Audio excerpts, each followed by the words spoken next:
네, 안녕하세요. 여러분들의 구독과 좋아요로 이 채널이 유지되고 있습니다. 네, 영상 속도는 1.5배를 추천드리고요. 항상 구독자님, 멤버십 회원님들에게 감사하다고 말씀을 드리면서, 자, 이번 내용은, 자, 또 국민청원, 그 전에 두 번째 국민청원 제2의 과세 유예 요청 청원들 올라와져 있는 거는 계속 좀 공유를 부탁드리도록 하겠습니다. 현재 10,000명 정도 되어져 있더라고요. 이제 기존 거는 66,000명 넘었는데 이것도 두 번째 내용도 나쁘지 않아서 꼭 통과가 되길 바라겠습니다. 왜냐, 아직 기한이 남아져 있기 때문입니다. 그래서 우리의 목소리가 이 정도가 있고 우리의 파워가 이 정도가 있으니 건들지 말라, 우리를 우습게 보지 마라 라고 이렇게 메시지를 던진다라고 보시면 될 것 같습니다. 자, 그래서 여기에서도 이제 고위 전략 회의, 지도부 비공개 회의에서 나왔던 내용인데요. 과세에 따른 당의 입장이 무엇이냐라고 물어보았고, 진선준 정책위원장이 공제 한도 현행 250만 원에서 5천만 원으로 늘린다라고 공약이 나왔다고 합니다. 그러니까 이거 이대로 밀어붙이겠다라고 볼 수가 있게 되는 것이겠죠. 그리고 제가 녹화 찍고 있는 시점에서 나왔던 내용들 몇 가지를 좀 더 보도록 하겠는데요. 금투세에 이어서 과세 원칙 흔드는 감세 정치라고 나와져 있는데 민심도 별로 좋지가 않습니다. 그리고 덩달아 이제 야당 쪽에서 계속해서 과세 유예 필요하다라고 이런 이야기가 나와주고 있는데요. 그래서 이제 정치권 입장으로 볼 필요성이 있습니다. 그래서 좀 주관적으로 해석을 해서 내용을 또 준비를 해봤는데 보게 되면 왜 저럴까? 주고받고가 원래 정치인들의 그런 기본 패턴이라고 보시면 됩니다. 내가 무언가를 양보를 했으면 무언가를 얻어와야 되거든요. 그래야 성과가 되고요. 내 성과가 되는 것이죠.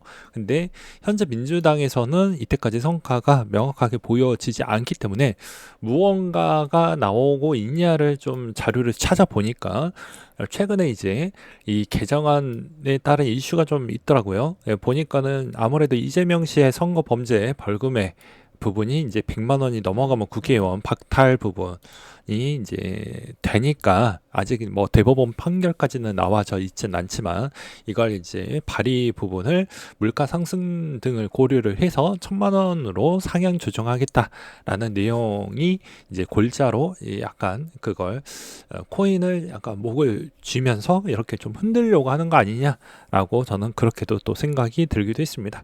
근데 공직자가 이 벌금량이 물가 상승 등하고 뭔 상관이 있어요. 애초에 그런 자신감이 없으면 100만 원이든 1,000만 원이든 이 직업군을 선택을 하면 안 되는 것이죠. 그러니까 말장난에 또 넘어가면 안 됩니다. 네, 저는 이거 좀 문제가 있다라고 보고 있고요. 그다음에 두 번째, 이제 약간 묻힐 것 같아서 이 내용도 한번 준비를 해보았는데요. 개인지갑도 신고하라는 법을 발의했던 사람이 있었습니다. 자, 편법 상여 증여 꼼짝마 개인 지갑 신고 의무화 제도를 법으로 발의를 했다라고 해요. 증빙을 못하면 네 돈도 아니기 때문에 다 증여로 보겠다. 이거 딱 국세청이 정말 좋아하는 짓이죠. 제가 저번에도 이야기를 했지만 법 발의가 진짜로 되었을 경우에는 진짜 미칠 사람들이 엄청 많을 것으로 보여집니다. 그리고 증빙을 못했을 경우에 하도 논란이 많이 생길까봐 제가 뭐라고 했습니까? 그 위에서도 그 전에 취득 단가에 따른 추이를 증빙이나 자료가 없었을 때는 50% 정도는 어느 정도 산정을 해주겠다라고도 명기가 되어져 있죠. 그러니까는 이게 오합지졸로 되어져 있는 그 법안을 무리하게 하려고 하는 측면이 있어요. 이 법안 발의도 어떤 세부적인 내용이 있는지를 좀 볼 필요성이 있는데 이게 말이 되냐라는 것이죠. 그렇잖아요. 예. 그리고 이게 먼저 선행이 될 거라고 하면 제가 누누이 이야기를 했지만 디파이와 민코인 부분하고 그다음에 내가 스테이킹을 했던 그런 노력들을 기준점이 먼저 나오고 나서 어디까지를 좀 끊어서 해줄 것이냐가 관건이 될 것 같습니다. 근데 그런 것도 애초에 나와주지 안 해놓고 일단 철퇴 갔다가 막 휘두르는 격으로 하니까 반발심이 세질 수밖에 없는 것이죠. 네, 여기까지 좀 이야기를 드릴 수가 있을 것 같고요. 그 다음으로 이제 요즘에 이제 마이클 셀러 형님의 마이크로 스트래티지의 변동성이 엄청나게 커졌습니다. 보면은 이제 하루에 40%대까지 올라가다가 이제 11% 정도의 마감을 하고 지금 오전장 정도 때 이제 계속해서 진행을 해주고 있는 실정인데요. 덩달아 이제 MSTU도 이제 그 거의 저선상급까지 갔던 추이를 볼 수가 있습니다. 예, 그쵸. 50%가 넘어가는 형태를 보여주었죠. 그래서 이걸 들고 계시는 분들은 정말 축하드리고, 제가 누누이 레버리지 ETF 불장일 때는 해보면 정말 재밌고, 도대체 비트코인 뭐 이거 뭐 수익률이 얼마 됩니까? 이거 가지고 뭐 돈이라 뭐 라면이라도 사 먹겠습니까? 이렇게 비아냥하셨던 분들은 지금 입에다가 짚어 달고 있겠죠. 아무래도 그런 측면을 좀 볼 수가 있겠고, 셀러 형님은 뭐라고 이야기를 했냐? 화답은 다음과 같이 이야기했습니다. 나는 더 살 거고 앞으로도 계속해서 살 것이다 라고 이야기를 해주고 있고요. 그 다음에 최근에도 똑같이 자 42조를 보유한 마이크로 스트래티지 10조 더 사겠다 라고 이야기를 하기도 했습니다. 그렇기 때문에 한 번은 불장이 들어왔던 형태에서는 제대로 이게 아직은 마무리가 되었다라고 보기에는 좀 어려운 이유가, 왜냐하면 트럼프 정권이 아직 들어온 것도 아니기 때문에 이제 수많은 희망과 기대감이 아주 만들어내기 좋은 테마로 지금 설정이 되어져 있기 때문입니다.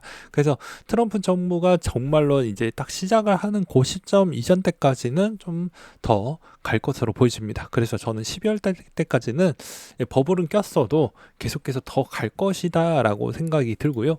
그 다음으로 이제 또 보게 된다라고 하면, 자 게리 겐슬러가 이번에 결국 사임을 했다라고 합니다. 그쵸?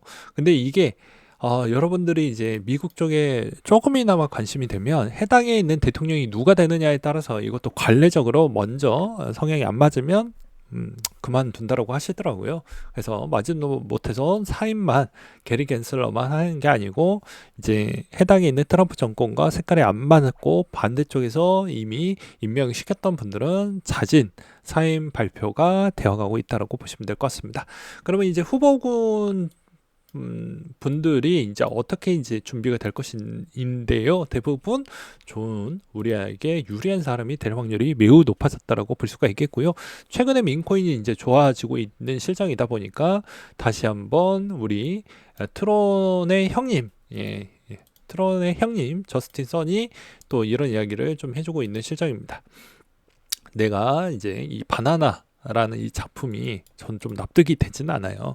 안 되는데 요거를 또 620만 달러 정도를 긁어서 또 이제 어떻게 보면 NFT 부분도 어떻게 해서든 또 끄집어 올리려고 하는 그런 동향성이 좀 보이지 않았나라고 볼 수가 있겠고요.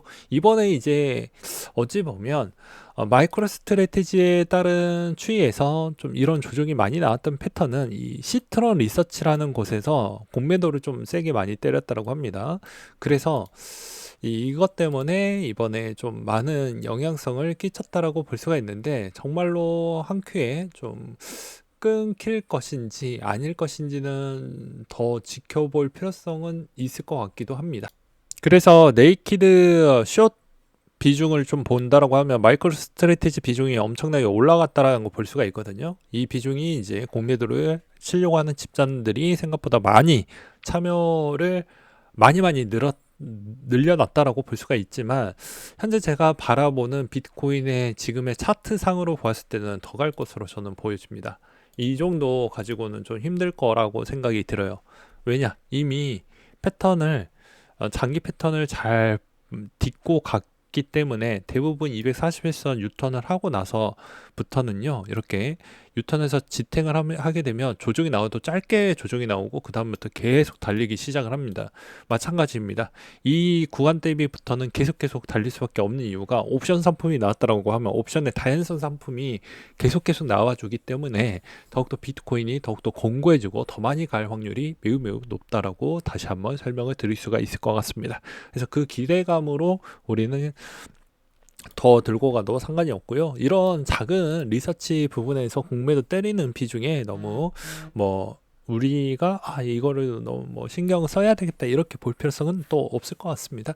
그리고 한편으로는 최근에도 이제 이 셀러 형님의 이제 추가 테마성이 없냐? 있습니다. 12월 달에도 있는데요. 마이크로 스트래티지 스트레티지 이제 기반에서 이제 마이크로소프트 이사회에 가가지고 이제 비트코인 매입 주제 발언을 할 것으로 보여지기 때문에 추가적인 그런 또 SNS 또 도배되고 계속해서 이야기가 들어갈 것으로 보여지니까 마이크로소프트가 또 만약에 진짜로 사주게 된다고 하면 이거는 한 번 더 가질 수 있을 만한 소스에 가장 강력하게 또 영향을 받을 수가 있을 것으로 보여집니다. 그리고 추가적으로 우리 셀러 형님은 약속을 잘 지켰습니다. 이때까지 이제 초록색 구간대마다 계속 사 모았기 때문에 셀러 형님을 믿고 추가 패턴을 계속 모아가는 사람들은 대부분 부자가 되었습니다. 그렇기 때문에 여러분들도 정말 이 셀러 형님에 따른 행동을 만약에 믿으신다라고 하면 계속 따라서 모아가시는 전략도 전 나쁘지 않는다라고 보는 입장입니다. 그리고 또한 여기에서도 알 수 있는 것 중에 하나가 뭐가 있냐면 네, 최근에 고래들에 따른 움직임도 되게 많이들 모았고요. 그리고 메타플래닉도 마찬가지로 이제 마이크로 스트래티지 같은 일본의 마이크로 스트래티지 같은 그런 행동을 계속 보여주고 있는 실정입니다. 그리고 최근에 이제 셀러 형님이 또 극단적인 또 발언도 하시기도 했었는데요. 뭐라고 이야기를 했냐면, 자, 이 셀러 형님이 이제 이번에 암호화폐 주식 모두 비추천하고 비트코인에다가 제발 신경을 더 많이 썼으면 좋겠습니다 라고 이야기를 했습니다. 그리고 제가 녹화 찍고 있는 시점에서 이제 ETF 신청서들이 추가적으로 계속해서 올라와 주고 있기 때문에 그건 이제 다음 편으로 설명을 드리도록 하겠고요. 이제 알트코인 이야기를 좀 해보려고 합니다. 이제 알트코인의 이더리움이 요즘 좀 많이 주춤을 많이 보여주고 있죠. 그렇지만 알트코인의 알트장이 온다라는 건 이더가 못 간다라는 게 아닙니다. 이더는 갈 수밖에 없습니다. 왜냐? 이더에 민코인이 없나요? 예, 솔라나 대비보다는 좀 적지만 이더에 민코인이 없는 게 아니죠. 그리고 이더 부분은 결국에 대부분 랜딩 시장이나 그 다음에 디파이 시장 안에서도 본다라고 하면 이더가 가지고 있는 비중이 생각보다 큽니다. 그러면 결국에 대출이 어느 정도 또 받기 위해서는 이더 기반으로 돌아갈 수 있는 비중이 월등하게 높기 때문에 아직 사람들이 좀 개무시할 때 항상 이더를 모아가라. 그래서 최근에도 제가 뭐라고 했습니까? 이더유 잘 가고 있죠. 네, 이더유 잘 올라가고 있습니다. 18% 쭉쭉쭉 올라가 가지고 있죠. 이더 2배 갈 때 애는 4배 먹는 거예요. 근데 이제 세금 빼고 수수료 경비 빼면 저번에도 뭐라고 했습니까? 2배이지만 실질적인 1.75배 정도에서 1.7배 정도를 생각을 하시면서 이제 이걸 모아가시면 나쁘지는 않는다라고도 말씀드리기도 했었고요. 최근에 리플도 이제 좋은 형태를 보여주었던 이유가 이제 SEC 위원장이 정말 친화적인 인물이 올라오다 보니까 이제 건들 대상이 없어졌으니 아무래도 더 좋았던 패턴도 있고요. 가장 중요했던 건 리플이 미국계 코인이다 보니까 저는 가장 강력하다라고 봅니다. 물론 이 리플을 들고 있는 비중이 가장 높은 나라는 한국이긴 하지만 이제 그 방향이 미국 사람이기 때문에 그게 저는 더 강력한 영향력을 행사했다라고 볼 수가 있겠고요. 최근에도 이제 그런 리플 부분에서도 이제 볼 수 있는 게 대부분 이제 이쪽 관련되어져 있는 사람들은 이제 또 많이 모아가지고 한번 간담회처럼 많이 들어보겠다라고 하고 뭐 자리도 뭐 주겠다라고 하고 하다 보니까 덩달아 이제 리플이 이때까지 못 올랐던 부분이 이제 이렇게도 풀릴 줄은 저도 꿈에도 몰랐습니다. 네, 저도 꿈에도 몰랐습니다. 아무튼 리플 뭐가 됐든 간에 들고 계시는 분들 진짜 수익을 잘 만끽을 하고 적절한 시점에 맞춰가지고 또 매도도 잘 하시길 바라겠고요.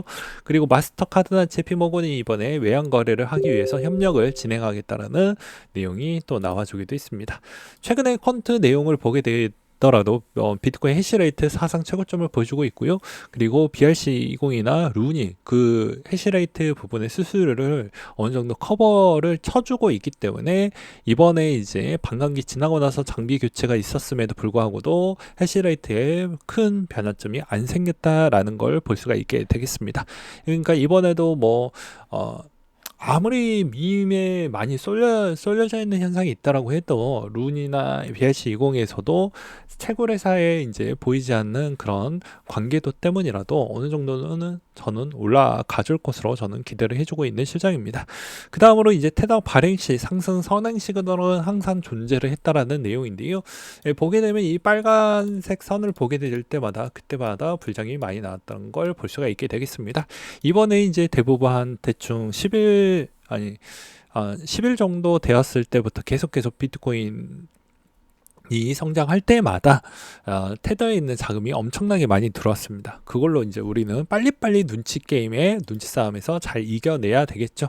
그리고 이제 마지막으로 여러분들이 이번에 세금에 대해서 정말 기본 지식도 잘 모르시는 분들이 있을까봐 마지막으로 정리를 드리도록 하겠습니다.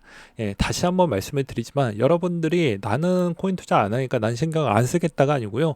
주변 인물도가 중요한 거예요. 부모나 자녀나 형제나 친척이 돈을 벌면 나한테 되돌아올 수 있을 만한 반사적 이익이 큽니다. 그리고 이 사이클이 금방 나한테 간접적으로 혜택을 빨리 받을 수가 있어요. 근데 이걸 극단적으로 예시를 든다고 하면 부모님이 돈을 많이 벌었다고 하면 여러분들에게 미래에 상속이나 증여를 안 해줄까요? 해주겠죠. 근데 나는 투자를 안 하니까 쌩 까고 있다가 결국에 부모가 했어.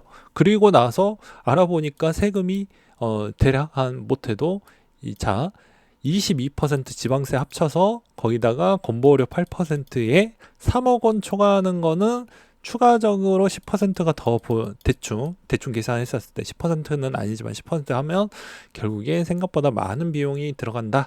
30% 늦게 해놓고 10억을 하면 3억 원을 뜯어간다고 하면 여러분 나는 돈을 안 벌었지만 내 부모나 내 형제나 내 자녀가 돈을 벌었을 때 과연 여러분들 마음이 바뀔까요? 안 바뀔까요? 여기까지만 이야기를 하고 마무리를 지어보도록 하겠습니다. 네. 이상으로 마치도록 할게요.